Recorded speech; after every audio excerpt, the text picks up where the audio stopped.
సంస్కారహీనుడైన ప్రసన్నను ప్రజా జీవితం నుంచి బహిష్కరించాలని కోవూరు ఎమ్మెల్యే వేమిరెడ్డి ప్రశాంత్ రెడ్డి అన్నారు.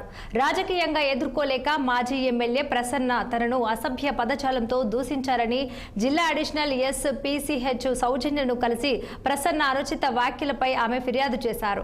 ఇక ఈ సందర్భంగా ఎమ్మెల్యే ప్రశాంత్ రెడ్డి మాట్లాడుతూ ప్రసన్న హయాంలో జరిగిన గ్రావెల్ దోపిడీ, అవినీతి అక్రమాల గురించి మాట్లాడుతుంటే మహిళా ఎమ్మెల్యే అని కూడా చూడకుండా అసభ్య పదజాలంతో దూషించారని, ప్రసన్నను మహిళా సమాజం క్షమించదన్నారు.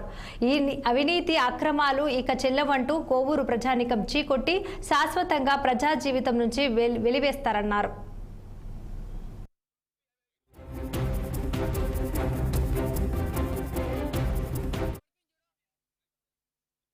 జరిగింది మీకు పొద్దు నుంచి చెప్తూనే ఉన్నాను, మీకు అందరికీ తెలుసు. దాని మీద కొత్తగా చెప్పాల్సిన ఏం లేదు. కానీ ఇప్పుడు ఎస్పీ గారు ఆఫీస్కి వచ్చి ఏఎస్పీకి కంప్లైంట్ ఇవ్వడం జరిగింది. ఒక మహిళ మీద అనుచిత వ్యాఖ్యలు చేసిన ప్రసన్న మీద ఇప్పుడే కంప్లైంట్ చేశాను.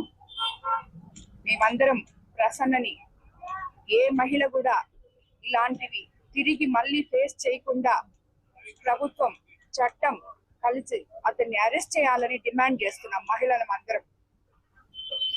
ఇప్పుడు ఆయన ఇంకో మాట అంటారు, మీడియాలో పదే పదే చెప్తున్నారు, నేను ఏదైతే వ్యాఖ్యలు చేశానో వాటి మీద స్టాండ్ అయ్యి ఉన్నాను, నేను ఇంకా కూడా ఓపెన్ అవుతాను అంటారు. దీని పట్ల ప్రశాంత్ రెడ్డి ఎలా మాట్లాడారు? అందుకనే చెప్తున్నాను, మళ్ళీ ప్రసన్న ఇలాంటి మాటలు మాట్లాడకుండా, లేనిపోని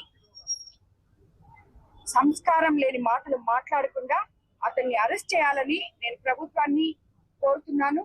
అదేవిధంగా మన పోలీస్ వ్యవస్థకు కూడా విన్నవించుకుంటున్నాను. జరిగింది మీకు పొద్దు నుంచి